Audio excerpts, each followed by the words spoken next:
welcome back to my channel. My name is Andree. If you haven't been here before, welcome. Hi.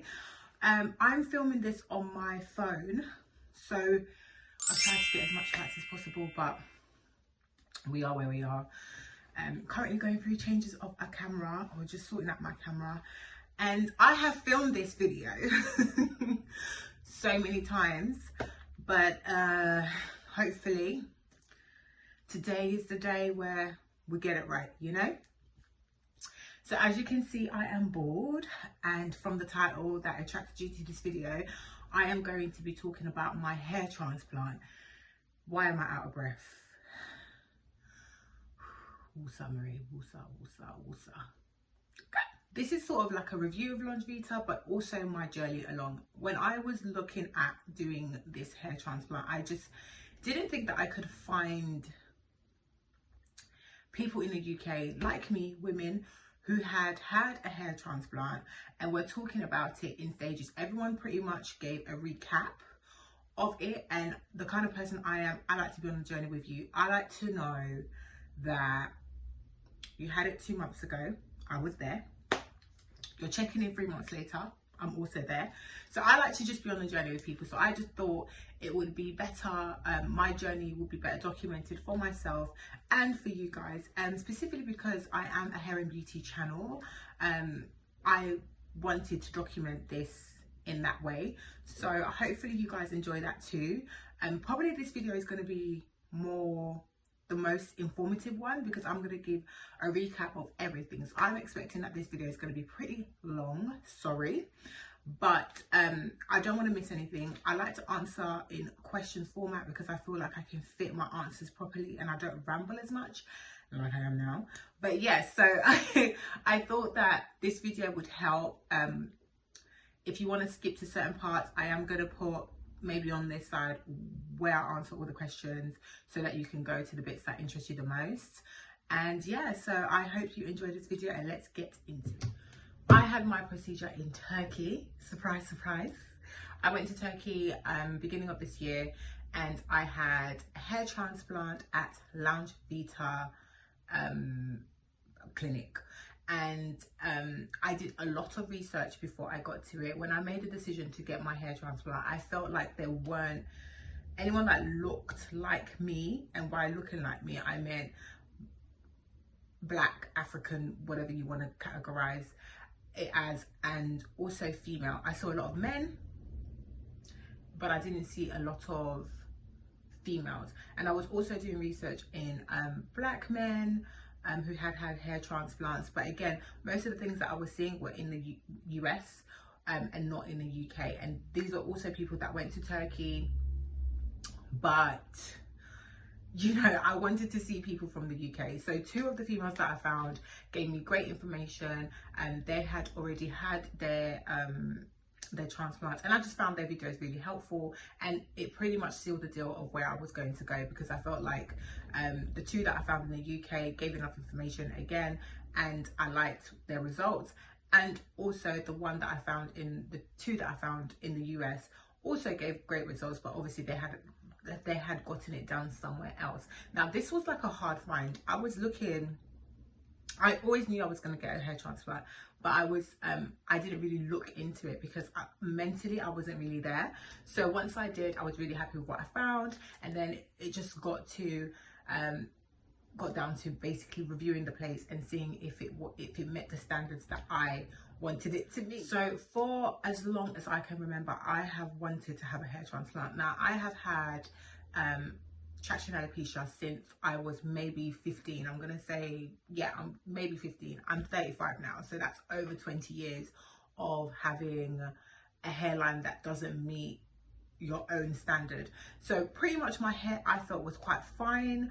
I had 2 bald patches, 2 prominent bald patches here that I got when I was 15 from braiding, and then and they've just permanently been there. And then as obviously I've gotten older, and when I wasn't a hairdresser and I was just doing my own braids, doing my own cane rows, all of those things, I felt like that played a major part in my hairline, especially here, like the centimeter around the perimeter of my hairline becoming quite fine.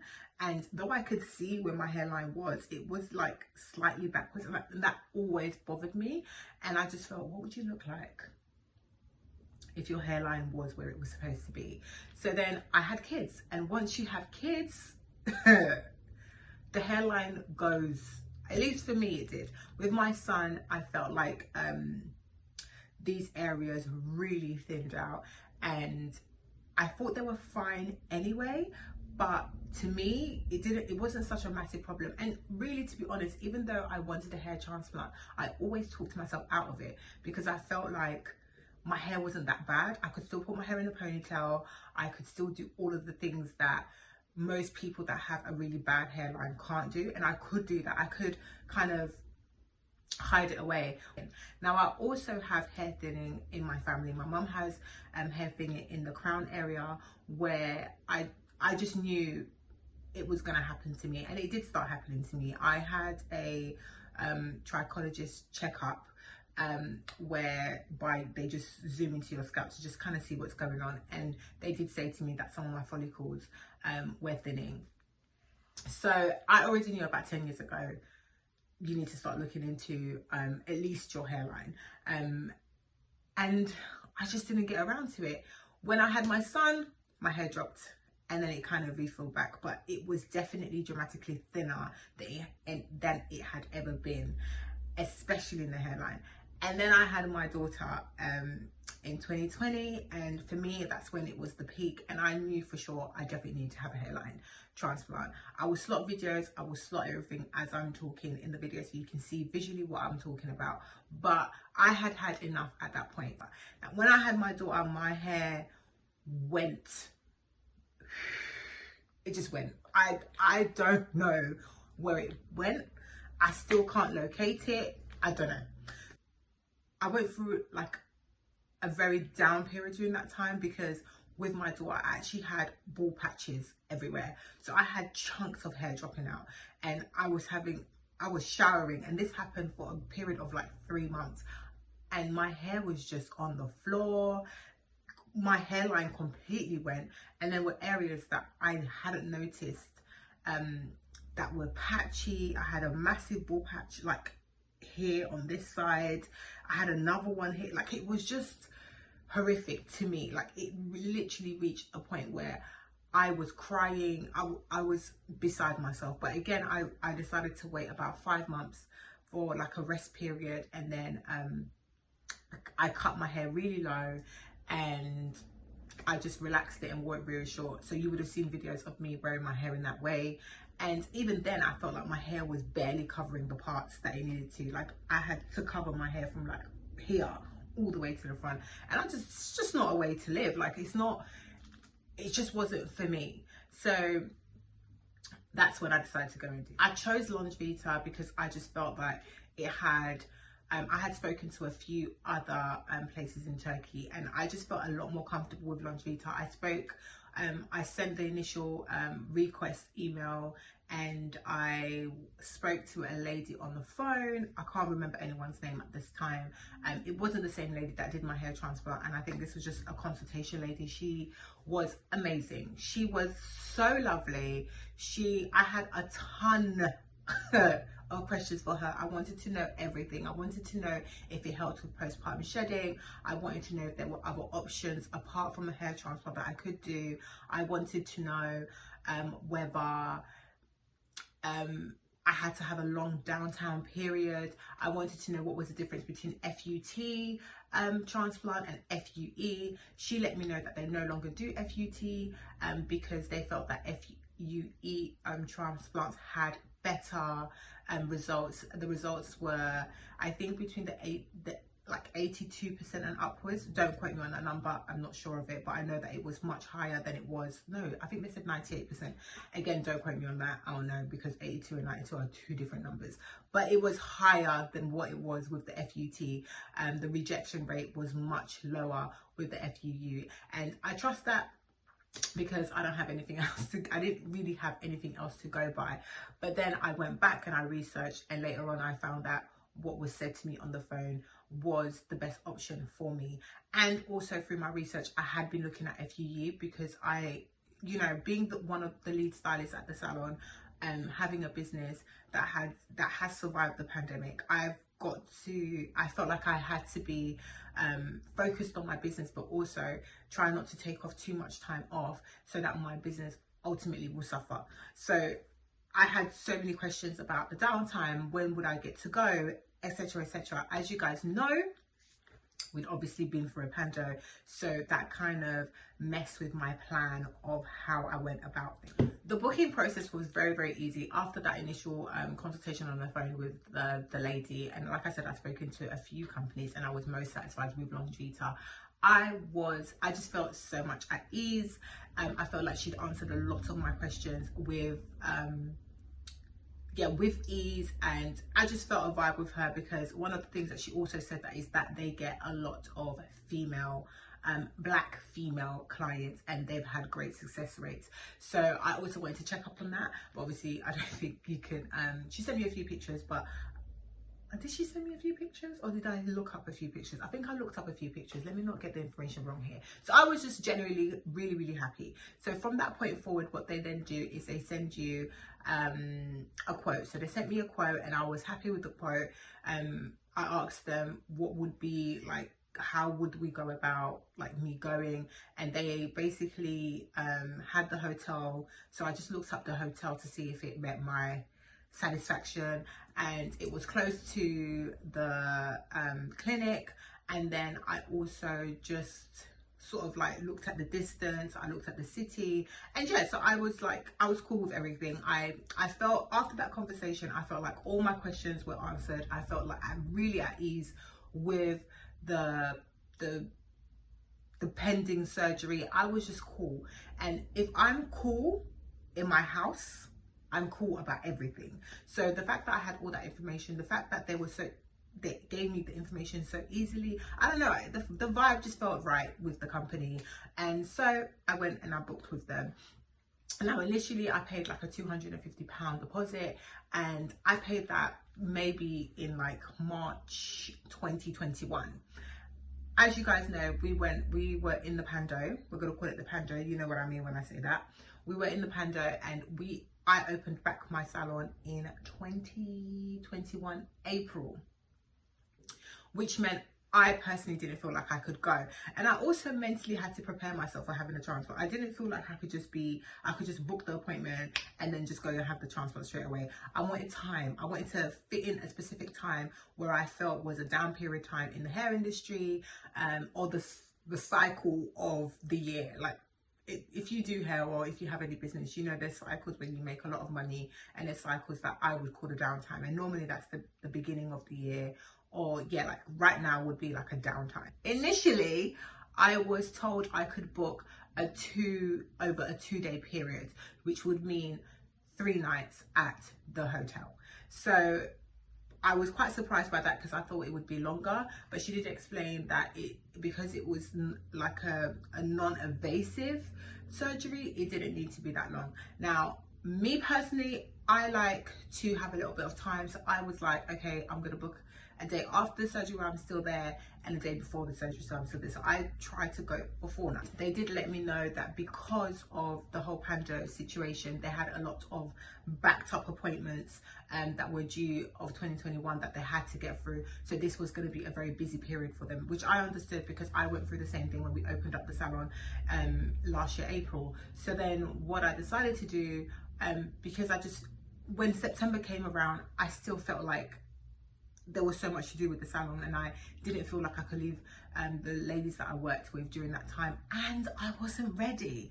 So I decided to go in January. I decided that this month will be the best month, and I could take some time off. I always sort of take a week in the first week of January, or in January itself, where I just take the time to look at my life, look at the business, and just work on the business for the upcoming year. So I thought I would do that, but I would do all of it in Turkey. So I was just going to take a solo trip and make a week out of it and just do the transplant there and all of that jimmy jazz. So I was sent all my information around Christmas, and I was sent documents to sign and medical documents to sign and all of that jimmy jazz. So I did all of that prior to going, and they sent me an itinerary of what I was going to be doing during that time. And yeah, like everything. The day before, I had my rep who was introduced to me, I think like a few days before I arrived,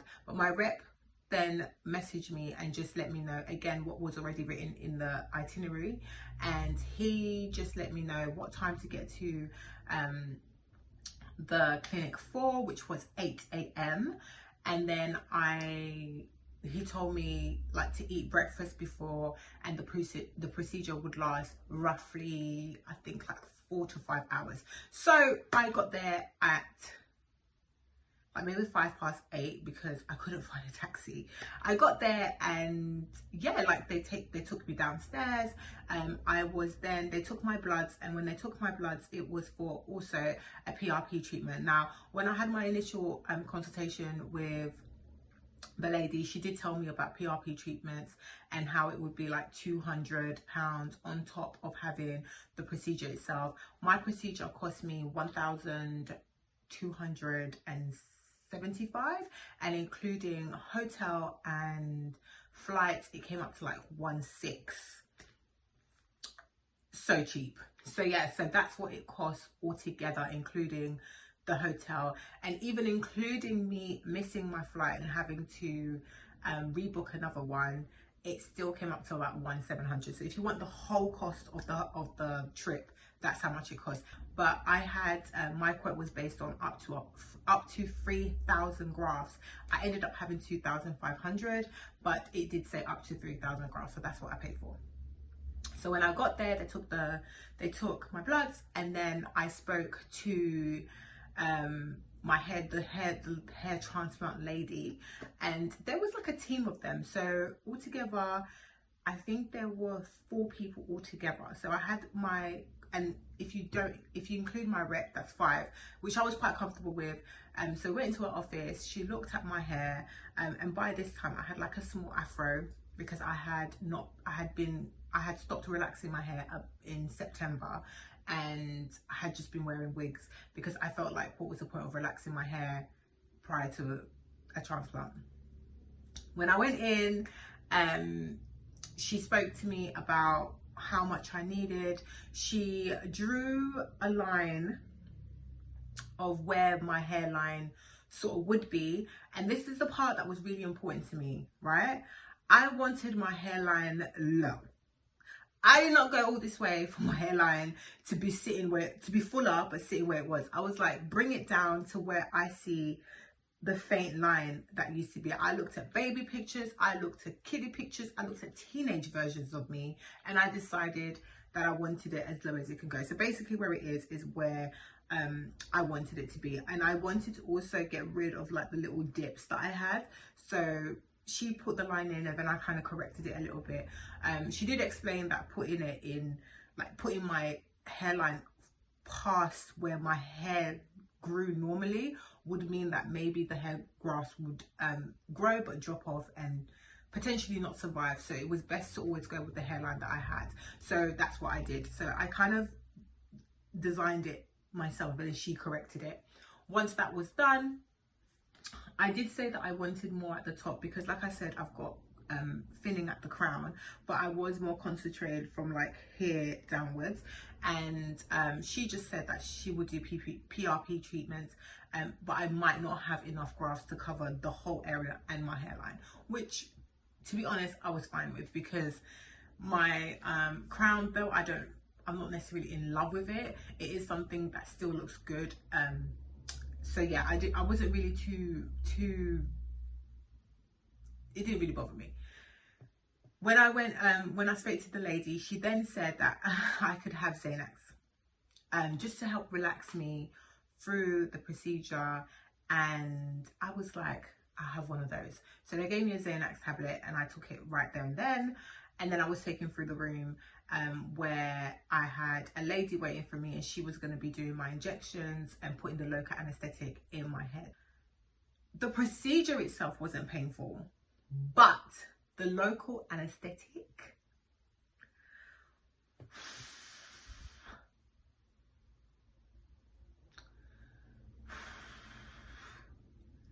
that was painful. She injected me around here, and honestly, I don't remember a time when I felt such a shooting pain. Like, the local anesthetic injections were so painful. Like, I gripped her hand to the point that even she was like, ouch. It was so painful, especially when she did it around here. She did about 20 to 25 injections, and then she kind of massaged my head so that it could get through quicker. So the first round of that was horrible, and the Xanax hadn't kicked in yet because I was not happy during that period. My face was also down. They had like a little hole in the seating couch. I don't even know what to call it, the bed. And so my face was down so that she could have access to that area. And then obviously they drew out where they were going to take away the hair in the donor area. And yeah, once that part was done, I didn't really feel anything else. I could feel them sort of like plucking out my hair follicles, but I couldn't really feel it. And with the Xanax as well, it was giving me gas and air. For anyone that's had a baby and had to go to take gas and air for any reason at all, it gave me gas and air vibes, but at the same time I felt like I was half asleep but not asleep. But yeah, it was very relaxing. Like, that Xanax, 10 out of 10. 10 out of 10. Loved it for me. And yeah, so once that was done, I then turned me over, and they put like a foam, like a cylinder sort of foam thing on my neck so that my neck didn't touch the bed. And then I had two gentlemen, one on this side and one on this side, sort of like position my head, and then they started implanting the hair. So, and again, they had to pour the injection of the local anesthetic on my hairline, and I think around here somewhere. I did feel that, but again, it didn't feel as painful as the first time she did it. So again, that was painful, but it wasn't anything that I couldn't handle, because the first one was more like a shock, even though they did warn me in the consultation. So yeah, so that part, again, I think that was a further like 2-3 hours, and then I was done. Once I was done, I could feel them spraying me with water and kind of like cleaning the areas as they were going along. And I remember when I watched one of the videos, the girl initially said that they had to put my anesthetic in this area because she could feel it. But honestly, I feel they dosed me up good, because I didn't feel anything that was uncomfortable during the whole process. Once I was done, I then looked at myself and I did ask them about the area. My rep came in and translated to them, and they just said that they couldn't get enough grafts to cover like further than, I think, like this point. So I was like, cool, no worries, thank you for letting me know. They were very polite, they were very good. I had like, it was very, obviously because they didn't speak English, or they spoke little English, it's not like we could have conversations. And I initially brought my tablet with me because for some reason I thought I was going to be watching movies. I'm mad, but I didn't do any of that. I just I just slept. Like, I was so, I was in a state of zen. That's the best way I can describe it. So yeah, I just it was fine. Once I finished that point, I felt relieved, because this is something that I've wanted to do for so long, and I felt like I'd finally reached the point where it's over, it's done. This part at least is done. So yeah, so that's how I felt after. They gave me food. Then, like I said, the rep came and talked to me through what I had to do for the night, and I had to come back the next day at 9 o'clock. Now, initially, I was supposed to leave straight after that consultation, but I just didn't want to do that because I just wanted to see how I would feel. So I then put my flight down. I made my flight later on that day for like 9 p.m. But when I went the next day, they did my first clean. So they took off my bandages that they had put on, and they gave me my first clean, which was more like a rinse. I was given my shampoo and my hair graft shampoo, which I was to use. I'm so sorry, I'm next to a window so you can hear everything on my road. They gave me my shampoo, and they gave me a letter to take to customs just in case they wanted to take the shampoo away. And that was the shampoo that I was to use once a day after a 48-hour period. They gave me 5 tablets to take, so 3 for the day of the surgery, 2 to take the next day, and 1 to take on the last day. And I was given some painkillers, which were paracetamol, the ones that you drop into water, and then the soluble ones that you can drink up. So I'm feeling pretty good. I've got a little bit of like swelling right here. I wanted my hairline to be really full, so I'm so glad that they did that. I did have like natural baby hairs like here, but it looks like they gave me some grown implants there, so I'm really happy about that. I think they even went over some bits that were not that fine. So the first night when I got back to my hotel, I was bandaged up. I used the neck pillow. I couldn't really sleep because sleeping at a 90°/45° angle is, I mean, I don't have any words. It's not the way I like to sleep, especially I sleep on my face or on the side of my face. So I don't know that feeling. It wasn't comfortable, but I was propped up in pillows and I couldn't really sleep. So I just ended up watching a lot of movies. I didn't really feel any pain, but I did feel like so hungry. That was me. Like I felt so hungry, and this area was numb. I couldn't really feel this area at all. I just felt like I looked crazy. I had a bit of swelling here, but that was it initially. But my swelling did get worse because they do say that you're supposed to be upright like this and not put your head down. But I mean, this is where I live. I live here. This is how I see. I live here and I live here. So I don't know how they expect me to do that. But yeah, the men get a band. And that band is like a pressure band because most men have it in this area. So, but because I had mine obviously on my side, they couldn't give me that band to get rid of the swelling or to lessen the swelling. So I didn't have a band. But yeah, that was it. It was uncomfortable, but nothing that I would write home. One of the things that I wouldn't say regret, but I should have done differently was that I went straight to work once I came back because I felt cool. I felt a little tired, but I felt cool. I went back to work. I went to work for 2 days, and then I had like the weekend. So I went to work the Friday, the Saturday, and then Sunday, Monday, I was gonna rest. So I thought I could do it. But by the end of the day, on both days, my head just felt really heavy. And that's the only way I can really describe it. Like I felt like I could fall at any point. I didn't feel like my head was bigger than it was, but it just felt really heavy at the end of the day because like I said, I live here. This is how I cut hair. I'm always sort of leveled out, or I'm cutting at an angle that's kind of looking down. And I was so so swollen by Saturday. Like this area had swollen, here had swollen, my eyebrows had swollen, my head had swollen, and I was just really trying to look cute for it all as well. I really had this face on. I didn't go with no makeup. I did my eyebrows, I did everything. But again, I was a skinhead then. Like my hair's grown a little bit now. I just felt like that wasn't the best decision for myself. I should have just taken that weekend up until the Tuesday off. Not for anything other than I did need to rest. I just should have just rested a little bit.